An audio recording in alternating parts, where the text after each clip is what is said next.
Hola, ¿cómo están? Bienvenidos todos ustedes al Club de Lectura Volver al Amor de Marianne Williamson, este maravilloso libro que está basado en los principios de este poderoso libro, Un Curso de Milagros.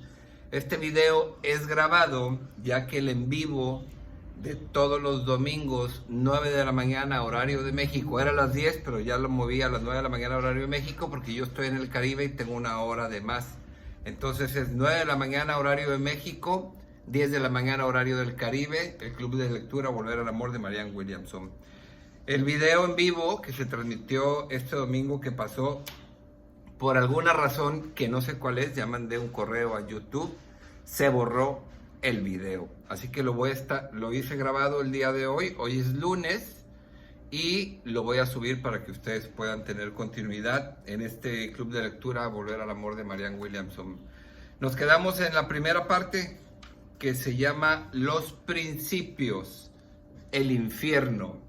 El infierno no tiene cabida en un mundo cuya hermosura puede todavía llegar a ser tan deslumbrante y abarcadora que solo un paso la separa del cielo. La oscuridad. Acuérdense que nosotros tenemos oscuridad y tenemos luz, o sea, dos sistemas de pensamientos. En todo lo inconsciente, en nuestra oscuridad, ahí guardamos tantas cosas, información, todo es información, la energía es información que opera por nosotros, por sí sola, y no nos damos cuenta. Nos da un miedo terrible entrar en nuestra oscuridad porque creemos que nos vamos a encontrar todo lo que hemos heredado, declaraciones de otras personas de nosotros, y lo que nosotros hemos ido reafirmando según lo que creemos de nosotros. Soy bien malo, soy culpable de tal cosa, y toda esa historia que nos contamos. No soy buena persona, y lo vamos guardando ahí, y nos da miedo terrible echarle una pequeña luz, tener claridad en lo que tenemos guardado, que ahí está nuestro tesoro. La oscuridad. Tu viaje hacia la oscuridad ha sido largo y penoso, y te has adentrado muy profundamente en ella. Lo que sucedió con mi generación fue que nunca crecimos. El problema no es que estemos perdidos o seamos apáticos, narcisistas o materialistas. El problema es que nos sentimos aterrados. Muchos sabemos que tenemos lo que se necesita: la presencia, la educación, el talento, las credenciales, pero en ciertos dominios estamos paralizados. No nos detiene algo de fuera, sino algo de adentro. Nuestra opresión es interna. No nos refrena el gobierno, ni el hambre, ni la pobreza. No tenemos miedo de que nos envíen a Siberia. Tenemos miedo y punto. Un miedo difuso. Tenemos miedo de que nuestra relación de pareja no sea la que necesitemos, o que sí lo sea. Tenemos miedo de no gustarle a los demás, o de sí gustarles. Tenemos miedo del fracaso, o tenemos miedo del éxito. Tenemos miedo de morirnos jóvenes y también de envejecer. Tenemos más miedo de la vida que de la muerte. Nos da más miedo nuestra luz que la propia oscuridad. Se diría que habríamos de sentir cierta compasión por nosotros mismos, inmovilizados como estamos por cadenas emocionales, pero no es así. Solo nos sentimos avergonzados de nosotros mismos porque pensamos que a estas alturas deberíamos de ser mejores. A veces cometemos el error de creer que los demás no tienen tanto miedo como nosotros, y eso solo sirve para asustarnos más. Quizá ellos sepan algo que nosotros no sabemos. Tal vez nos falte algún cromosoma. ¿A poco no les ha pasado de que, miren nada más ese vato, hombre, qué bárbaro, qué bruto, qué personalidad, qué bien le va, es bueno para jugar algún deporte, desarrolló un negocio de la nada? Creemos que, pues de seguro es rico, de seguro conoce otras cosas, ha entendido la vida, es un arroz en un mundo de frijoles, toda esa historia que nos contamos, y nosotros nos separamos de lo que creemos que es el éxito, pero eso no es para nosotros. Como los artistas, qué bonito canta ese hombre, yo no me atrevería a subirme a un escenario. La historia que nos contamos, reafirmamos nuestro miedo por creer que es para unos, pero para nosotros no es. Dice, a veces cometemos el error. Solo así se diría que habríamos de sentir cierta compasión por nosotros mismos, inmovilizados como estamos por cadenas emocionales, pero no es así. Solo nos sentimos avergonzados de nosotros mismos porque pensamos que a estas alturas deberíamos de ser mejores. Ya debería tener mi casa, debería estar casado, debería tener hijos, debería ser millonario. El debería no existe.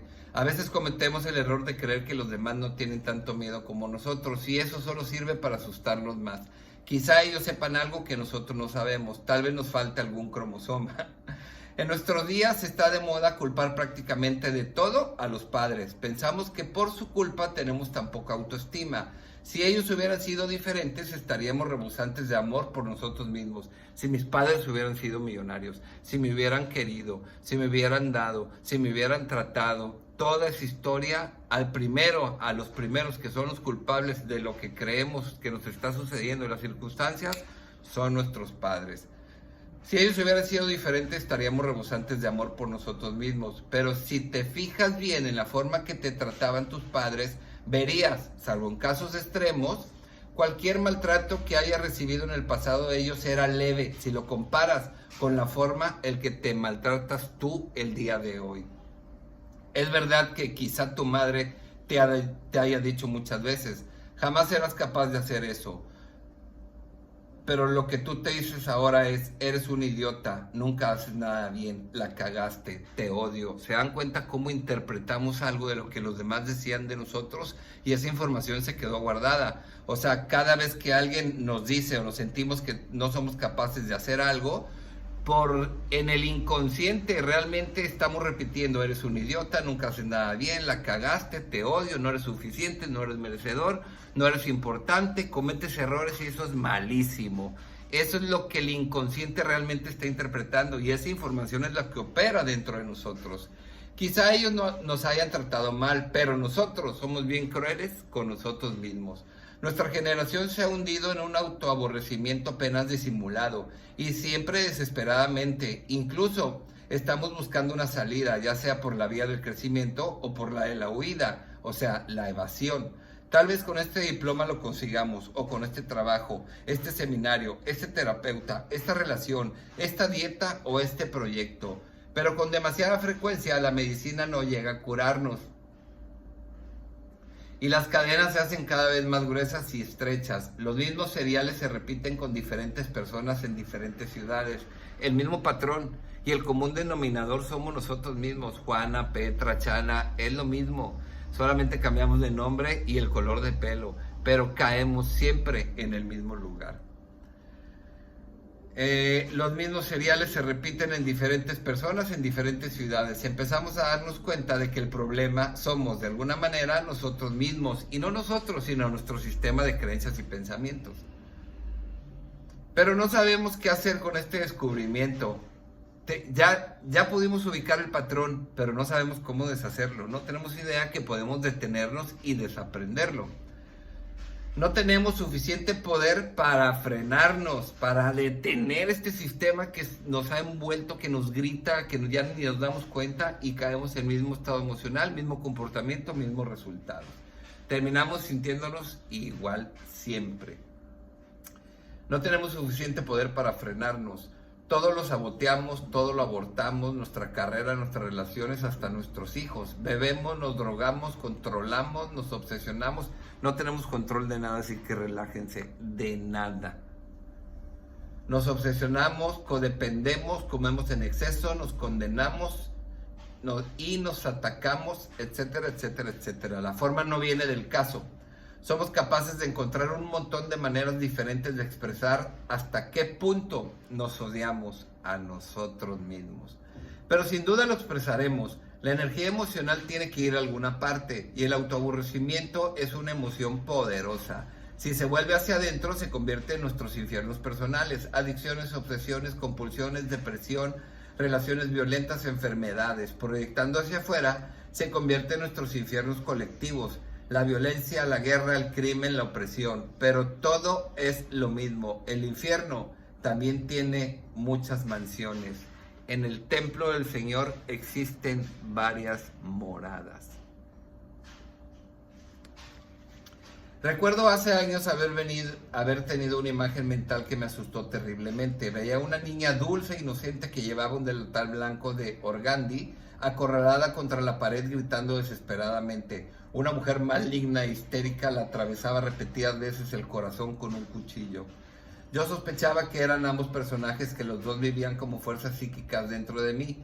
A medida que pasaban los años, iba sintiendo cada vez más miedo de aquella mujer del cuchillo, la loca de la casa. Era algo activo dentro de mí, escapaba totalmente de mi control y yo tenía la sensación de que quería matarme. Cuando estaba más desesperada, dice Marianne Williamson, busqué un montón de maneras de salir de mi infierno personal. Leí libros sobre la forma en que la mente crea nuestra experiencia, sobre cómo el cerebro es una especie de ordenador biológico que elabora cualquier información que introduzcamos en él con nuestros pensamientos. Somos exactamente lo mismo que un dispositivo móvil, lo mismo. Las aplicaciones que tengas, la información que tenga ese ordenador, el teléfono móvil, va a repetirse una y otra vez. ¿No les pasa que cuando están comandando, escribiendo algo, ya se escriben las palabras solitas? Es así. Vemos algo, lo interpretamos y solita viene ya la manera de comportarnos o lo que vamos a decir o lo que pensamos acerca de lo que estamos interpretando. Dejamos de ver el hecho y solamente vemos interpretación. Repetimos lo mismo, la misma información que está dentro del ordenador. Este ordenador. Piensa en el éxito y lo lograrás. Piensa en el éxito y lo alcanzarás. Si esperas fracasar, lo conseguirás. Leía. Pero por más que me esforzaba en cambiar mis pensamientos, seguía volviendo a lo que más me dolían. Siempre llegamos al mismo lugar. Estamos habitualmente acostumbrados a tener el mismo estado emocional. Ni nos damos cuenta cómo llegamos ahí. El cuerpo nos lo pide, nos domina.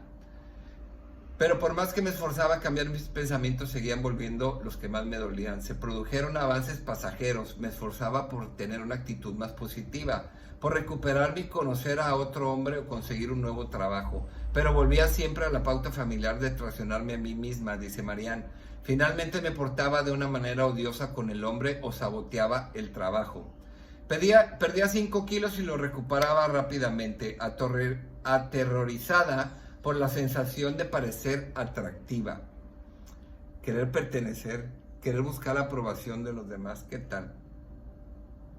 Lo único que me asustaba más de no llamar la atención de los hombres era provocarle en exceso.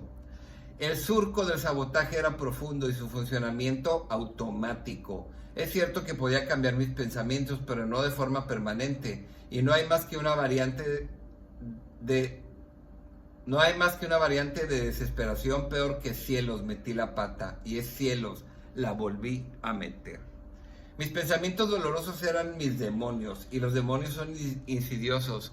O sea, miren, tenemos un pensamiento basado en una creencia. La creencia nació por medio de una interpretación. Interpretamos algún evento, lo creemos que es verdad, generamos pensamientos acerca de esa creencia, nos apegamos a una historia ya inventada por medio de esa interpretación, por ese pensamiento que todos son inofensivos, y nosotros, al que le hagamos caso, nos vamos a contar una historia, se convierte en una emoción obviamente de muy baja frecuencia y generamos una identidad. O sea, nos comportamos de cierta manera, buscamos de qué manera autojustificarnos, nos damos cuenta por la historia que nos contamos de nosotros que volvemos a meter la pata y queremos remediar la situación y nos sentimos culpables, merecemos un castigo y pedimos perdón.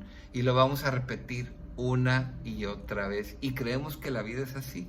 Pues sí lo dije, sí lo hice, pues me defendí, chin, yo soy culpable, merezco un castigo, con razón me pasan esas cosas y ahora pido perdón. Y vamos a volver a caer en el mismo sistema, hacemos lo mismo. Mis pensamientos dolorosos eran mis demonios, y los demonios son insidiosos. Por mediación de diversas técnicas terapeutas llegué a estar muy al tanto de mis propias neurosis, pero eso no necesariamente las exorcizaba. O sea, podemos darnos cuenta que estamos repitiendo el mismo patrón, ya lo dije, y no sabemos cómo exorcizarlo, sacar a ese demonio que está circulando y esa información que opera por nosotros mismos. Los exorcizaba. La basura no se iba, simplemente se refinaba, se procesaba. Bueno, sí, ya sé, soy culpable, yo soy, me etiqueto y creo que soy esa identidad que he generado por medio de lo que los demás dicen, lo que yo creo de mí y la manera en que me relaciono con el mundo. A veces le explicaba a alguien cuáles eran mis puntos débiles y usaba un lenguaje tan consciente que sin duda esa persona debía pensar que evidentemente yo me conocía muy bien y que jamás volvería a hacer aquello. Pero sí que lo hacía. Reconocer mis debilidades no era más que una manera de desviar la atención. Y entonces perdía los estribos y me comportaba de una manera atroz y escandalosa con tal rapidez y naturalidad que nadie, y yo menos que nadie, podía hacer nada para detenerme antes de haber arruinado por completo una situación. ¿Qué tal esta parte cuando experimentamos un desequilibrio y es que tú tienes una enfermedad, déficit de atención? ¡Pum! No la creímos, no sabemos ni qué es. Y creemos que como no nos salen las cosas, pues no tenemos la atención. Los demás sí, sí, a los que les salen las cosas sí tienen atención, pero como yo tengo déficit de atención, ya me dijo un doctor, un psicólogo o alguien, no la creemos tanto que ahí vamos por la vida definitivamente pues ya. Y si caemos en una situación que no pusimos atención, que se quemó el arroz, que se vació el agua, que no le pusimos gasolina, que se nos ponchó la llanta, que se nos quedaron las llaves adentro, que no aprendimos algo en la escuela o en el trabajo, que nos han explicado algo, pero como nuestro interior es información que tiene déficit de atención, pues dices, voy a tener que poner atención en algo que me están haciendo, yo no puedo porque tengo una enfermedad y entonces yo mismo me saboteo por creer que tengo déficit de atención. ¿Qué es déficit de atención? ¿Te has preguntado? ¿Y es verdad que lo tienes? ¿Cómo si podemos estar bien atentos a creer que tenemos déficit de atención? ¿Estamos atentos o no estamos atentos? ¿Tenemos déficit o no? Seguimos. Decía exactamente las palabras que harían que mi pareja me abandonara o me diera una bofetada o las precisas para que me despidieran del trabajo o algo peor. En aquel entonces jamás se me ocurrió pedir un milagro. Un milagro no es algo que cae de la magia. El cielo y el infierno no son lugares, son estados mentales. Un milagro es un cambio de percepción, ver las cosas de diferente manera. Aunque en realidad no había sabido que era un milagro, ya que lo ponía en la categoría de la basura pseudomística religiosa. No sabía hasta que leí un curso de milagros. Este libro tiene 3 tomos. El primero es el texto, el segundo los ejercicios, 365 ejercicios, 1 por día, y el libro del maestro. Volver al amor de Marianne Williamson está basado en este libro. Para poder meternos de fondo a un curso de milagros es importante leer este libro o un curso de milagros fácil de Alan Cohen. Después también vamos a hacer un club de lectura de ese libro que está buenísimo. Aunque en realidad no habría sabido que era un milagro ya que los ponían en la categoría de la basura pseudo-místico-religiosa, no sabía hasta que leí un curso de milagros que es razonable pedir un milagro. No sabía que no es más que un cambio en la manera de percibir. Aunque en realidad no habría sabido que ya, la manera de percibir, ¿qué tal? ¿No han estado en una situación, ustedes mismos han experimentado que de repente, puta, no hombre, yo creía que eras el que atropelló a mi primo hace un chorro de años, te confundí, no hombre, mi hermano, discúlpame, y cambia tu energía y la manera de relacionarse con esta persona? Un cambio de percepción es un milagro. Entonces imagínate en eso que caemos continuamente, que tenemos una mecánica que no nos damos cuenta cómo llegamos a ese lugar, cuando una parte programada de ese sistema la vemos diferente, podemos cambiar de percibir nuestro comportamiento. ¿O qué nos detona llegar a ese comportamiento? Como siempre culpamos al exterior, cuando cambiamos la manera de percibir ese detonante, va a cambiar nuestra manera de comportarnos. Ese es el verdadero milagro. Salud. Sigamos. Aunque en realidad no habría sabido que era un milagro, ya que lo pueden ya. Una vez estuve en una reunión de personas que seguían un programa de 12 pasos y le pedían a Dios que les liberara del deseo de beber. Yo nunca había tenido ningún comportamiento adictivo en particular. Lo que me estaba haciendo polvo no era el alcohol ni tampoco otras drogas, era mi personalidad en general. Esa mujer histérica que llevaba dentro, la loca de la casa. Para mí, mi negatividad era tan destructiva como el alcohol para el alcohólico. Cuando se trataba de encontrarme yo misma a la yugular, era una artista. Era como si fuera adicta a mi propio dolor. El sufrimiento genera placer. Podía pedirle a Dios que me ayudara con aquello. Se me ocurrió que lo mismo que con cualquier otro comportamiento adictivo, quizá un poder mayor que yo misma podía cambiar completamente las cosas, algo que no habían podido hacer ni mi intelecto ni mi fuerza de voluntad. Entender lo que había sucedido cuando tenía 3 años no había sido suficiente para liberarme. Los problemas que yo pensaba que finalmente desaparecerían seguían empeorando año tras año. No había evolucionado emocionalmente tal como debería haberlo hecho, y lo sabía. Era como si hubieras habido un cortocircuito en algún profundo lugar de mi cerebro. O sea, el mismo camino, como que algo se rompió. Seguimos utilizando los mismos cables que están en el cerebro. El cerebro es como un foco. Bien sencillo. El foco, el hemisferio izquierdo y el hemisferio derecho, cuando están en armonía, o sea, equilibrados, tienen claridad. Se prende como un foco, genera electricidad. Son impulsos electromagnéticos. Estamos en el Sol y sobre la Tierra. Electromagnético. El cerebro hace exactamente lo mismo. El foco, cuando el filamento está conectado a los dos polos, ¡pum!, da claridad.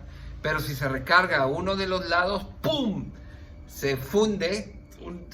Como esa reacción que tenemos, un chinga tu madre, y luego viene la oscuridad. Uy, otra vez volví a meter la pata, pero es que él me dijo primero, pero no, yo debería de comportarme, qué barbaridad. Oye, fíjate, discúlpame, soy culpable, merezco un castigo sentirme así. ¿Les suena como esa historia? Pecamos, nos castigaron y nos expulsaron del paraíso. Ánimo. Seguimos, señoras y señores. No había evolucionado emocionalmente. Un cortocircuito en algún profundo lugar de mi cerebro. Como muchas otras personas de mi generación y mi cultura, habían perdido el rumbo hace muchos años. Y, en cierto sentido, simplemente nunca llegué a crecer. O sea, a madurar. Hemos tenido la postadolescencia más larga de la historia como víctimas de una parálisis emocional. Necesitamos retroceder unos pocos pasos para seguir avanzando. Necesitamos que alguien nos enseñe los elementos básicos. En cuanto a mí, me metiera donde me metiera, siempre había pensado que podía arreglármela sola para salir del lío. Era lo bastante guapa, lo bastante lista, o tenía suficiente talento o inteligencia. Y si nada de eso me servía, podía llamar a mi padre para pedirle dinero. Pero finalmente me metí en tantos líos que comprendí que necesitaba más ayuda de la que yo podía conseguir. En las reuniones de los programas de 12 pasos, seguía oyendo decir que un poder más grande que yo podía hacer por mí lo que yo no podía hacer sola. El Padre que nunca nos abandona. No me quedaba nada más que hacer, ni nadie más a quien llamar. Finalmente, el miedo llegó a ser tan grande que ya no me sentí demasiado moderna para decir: Dios, por favor, ayúdame. La luz. La luz está en ti, el foco. Si nosotros vivimos en armonía, nuestro lado masculino y femenino, el lado derecho, el lado izquierdo del cerebro, los hemisferios, vamos a tener claridad en todo. Vamos a poder observar la oscuridad desde la luz. Para llegar a la luz hay que atravesar la oscuridad, desaprender lo que hemos aprendido. Ya no nos funciona para la persona que somos ahorita. Las declaraciones, pensamientos y creencias que tenemos de cuando éramos niños son muy infantiles e inmaduras como para estarlas utilizando ahorita. Así de sencillo. De modo que pasé por ese momento espectacular y grandioso que invité a Dios a mi vida. Al principio era aterrador, pero me fui acostumbrando a la idea, la entrega. Después de aquello, en realidad nada fue como yo esperaba que fuese. Había pensado que las cosas mejorarían, algo así como si mi vida fuera una casa, y yo creyera que Dios le daría una estupenda mano de pintura, y quizá le cambiara los postijos, le construyera un bonito pórtico y le pusiera techo nuevo. En cambio, tan pronto como entregué la casa a Dios, nuestro templo, entregarnos a esa energía poderosa, el curso de milagros y volver al amor utiliza un lenguaje cristiano, es decir, habla de Dios, del Espíritu Santo. Es importante hacer consciente qué significa para nosotros Dios o el Espíritu Santo. El curso de milagros nos ayuda a encontrar nuestro maestro interno y a desmistizar como esta separación que tenemos por medio de la interpretación lo que significa para nosotros Dios. Para mí Dios significa amor, punto. Y amor es la energía poderosa de la creación, lo que nos creó a nosotros. Si a mí me creó una energía, tengo la misma frecuencia que esa energía. Y el amor es una frecuencia que vibra alto, nuestro yo superior. Y hemos perdido el contacto con nuestro yo superior. Volver al amor, volver a la energía poderosa de la creación, volver a Dios. Seguimos. En cambio, tan pronto como entregué la casa a Dios, cuando nos entregamos sentí que Él me la derribaba de un solo golpe, como si me estuviera diciendo, I'm sorry, honey, lo siento, cariño, pero los cimientos estaban agrietados. Y no hablemos de las ratas que había en el dormitorio. Me pareció mejor empezar todo de nuevo. Yo había leído sobre personas que tras entregarse a Dios sentían una profunda sensación de paz que descendía como un manto sobre sus hombros. Y ese sentimiento lo tuve, pero apenas durante 1 minuto y medio. Después me sentí simplemente como si me hubieran atropellado. Eso no me hizo desconcentrarme de Dios, sino más bien respetar su inteligencia. Aquello implicaba que Él entendía la situación mejor de lo que yo habría esperado. Si yo fuera Dios, también me habría atropellado. Me sentí más agradecida que resentida. Necesitaba desesperadamente ayuda. Generalmente se precisa llegar a una cierta desesperación antes de estar preparado para Dios. O sea, podemos andar por la vida con una piedra en el zapato y nos da hueva agacharnos, quitarnos el zapato y sacar la piedra, porque qué miedo, qué tal si no es una piedra, qué tal si es un alacrán, un gusano. Hablo de animales porque acá en el Caribe te puedes encontrar lo que quieras, por eso siempre se revisa lo que te vas a poner. Te puedes encontrar un clavo, un cadillo, un pedacito de madera, lo que sea. O sea, podemos encontrar dentro de la oscuridad del zapato una piedra que podemos interpretar 1000 cosas de nosotros. Por eso mejor seguimos caminando con la piedra. No, hombre, X, yo así me quedo. Ya me acostumbré a estar caminando chuequito. ¿Para qué quiero caminar derecho si ni sé? ¿Para qué quiero estar en amor o en paz si ni sé? Ya ni me acuerdo. Prefiero estar aquí mejor. Qué miedo meterme. Qué miedo ahora cambiar mi alimentación. ¿Cómo voy a dejar de comer pan? Qué miedo ahora dejar de beber. Ahora con quién me voy a juntar. Qué miedo dejar de drogarme. Voy a perder mi creatividad. ¿Qué tal? ¿Cómo van, muchachos? Seguimos. Generalmente se precisa llegar a una cierta desesperación para estar preparado a Dios. Cuando llegó el momento de la entrega espiritual, yo no me lo tomé en serio, realmente en serio, hasta que no estuve completamente de rodillas. La entrega, les voy a platicar de mí muy rapidito, sucedió cuando me estaba bañando hace aproximadamente como 8 años. Yo tenía una vida, pues según como yo creía que era la vida, muy popular desde niño, pues carismático, el muchacho pues buena onda, bueno para defenderse, pisteaba, lo conocían en todos lados, popular, llegaba al antro, bailaba, pues tenía pegue con las muchachas, empezó a juntarse con gente que empezó a generar dinero, trabajó en el mundo de la música, pero todo era lo mismo. X, la cantidad que tuviera en la cuenta, el carro que tuviera, el físico, gordito, flaquito, con pelo largo, pelo corto, como sea, seguía, era mi misma actitud ante la vida y seguía recibiendo lo mismo, el mismo tipo de mujer, el mismo tipo de pláticas, el mismo tipo de amigos, el mismo estado emocional, lo mismo todo el tiempo. Hincado en la regadera, esta fue mi conversación con ese poder superior, la fuente, mi yo superior, Dios, el universo, como le quieras llamar. Dios, ya no mames, ahí muere, ya no puedo más. Para donde le doy no es, indícame el camino. Y hice una declaración, yo voy a hacer todo lo que me haga bien. Eventualmente empezó a llegar el curso de milagros, las constelaciones, empecé a conocer otro tipo de gente, otras conversaciones, empecé a ver las cosas todo de diferente manera, hasta que llegué a certificarme como entrenador ontológico. La ontología estudia el comportamiento del ser humano. 1 año y medio clavado en mí, leyendo, haciendo sesiones de autoconocimiento, preparándome para dar conferencias, talleres, pláticas, sesiones 1 a 1, primero conmigo y después al mundo. Por medio de lo que experimento, lo comparto. No las cosas que yo haga te pueden funcionar a ti, pero sí puedo poner una propuesta de herramientas y recursos sobre la mesa para que tú mismo encuentres en ese archivero mental toda la historia que te estás contando. Y automáticamente, al conectarte con tu yo superior, con tu creatividad, con el amor con Dios, entregarte, inmediatamente va a haber un cambio de percepción y las cosas empiezan a cambiar. Empieza a cambiar una parte, luego empieza a cambiar otra. Es decir, lo único que hay que cambiar es el autoconcepto que tenemos de nosotros mismos. Seguimos. De rodillas, había llegado a tal nivel de confusión que nada ni nadie podría haber hecho que Marianne volviese a funcionar.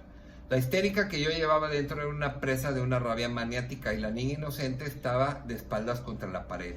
Me hundí, atravesé la frontera entre estar sufriendo pero seguir siendo capaz de funcionar normalmente y estar sentada en un rincón del jardín de un psiquiátrico. Fui presa de lo que se suele llamar un colapso nervioso. Los colapsos nerviosos constituyen un método de transformación espiritual sumamente menospreciado. Es indudable que su función es llamarnos la atención. Sé de personas que año tras año tienen pequeños colapsos y cada vez se detienen justo antes de que la experiencia haga impacto en el centro. Creo que yo tuve suerte al haber experimentado de un solo golpe la vivencia completa. Lo que aprendí entonces no lo olvidaré. La experiencia fue dolorosa, pero ahora lo veo como un paso importante y necesario en mi avance decisivo hacia una vida más feliz. Todo. Lo que experimentemos, nuestro cuerpo, los desequilibrios, las situaciones que estemos experimentando, son regalos envueltos y muchas veces vienen envueltos en un papel que no nos gusta. O nos lo da personas que menos pensábamos. Y siempre hay un regalo.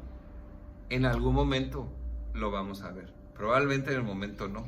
Nos quejemos, nos mentemos madres. Todo lo que probablemente tú ya estuviste.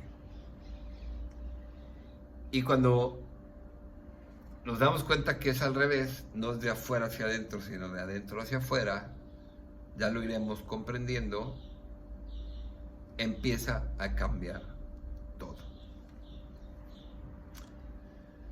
Seguimos. Creo que yo tuve la suerte de haber experimentado un solo golpe, sí. La experiencia fue dolorosa, pero ahora lo veo como un paso importante y necesario para mi avance decisivo hacia una vida muy más feliz. Entre otras cosas, sentí una profunda humildad. Vi con muchísima humildad. Ojo, la humildad es un recurso que se utiliza cuando caemos en el sistema de creencias y pensamiento programado que no nos damos cuenta en el inconsciente llamado ego. Punto. El recurso es la humildad para deshacernos lo que el ego nos dice que somos y quedar limpios, neutrales, ser simple y sencillamente ser humano. No Jerry el coach, no Gerardo el tal, no Liliana, no Juana, no Marianne, no el director, no el juez, no el abogado, no el que siempre comete errores, no. El ser humano, limpio, punto. Para eso se utiliza la humildad, para desterrar al ego y bajarlo de su lugar y poner en su lugar a quien verdaderamente va. Entre otras cosas, sentí una profunda humildad, vi con muchísima claridad que yo, por mí misma, no soy nada mientras no te pase esto. Sigues probando todas tus viejas tretas, las que nunca te resultaron, pero que sigues pensando que quizá esta vez funcionen. Cuando te has hartado y ya no puedes seguir con lo mismo, consideras la posibilidad de que haya un camino mejor, entonces la cabeza se te abre y Dios puede entrar, el amor puede entrar, la fuente puede entrar, tu yo superior puede entrar. Durante aquellos años me sentía como si el cráneo me hubiera estallado, como si hubiera desparramado en miles de pedacitos por lo exterior. Después, muy lentamente, empezaron a reunirse de nuevo, pero mientras mi cerebro estaba así al desnudo, fue como si le renovaran los cables, como si me hubieran sometido a alguna especie de cirugía psíquica. Sentí que me había convertido en un ser diferente, en nosotros mismos. Le vamos a parar ahí, señoras y señores. Nos vemos el próximo domingo. Hoy subí este lunes porque el que grabé ayer, que son en vivo, solo en vivo las transmisiones los domingos 9 de la mañana, horario de México, 10 de la mañana, horario del Caribe. Por alguna razón no se quedó guardado y se borró, pero bueno, aquí les va este. Les mando un abrazo bien grande, gracias por estar aquí en el Club de Lectura Book Club Volver al Amor de Marianne Williamson, basado en un curso de milagros. Compartan, suscríbanse, recuerden que nunca sabemos a quién vamos a inspirar. ¡Ánimo!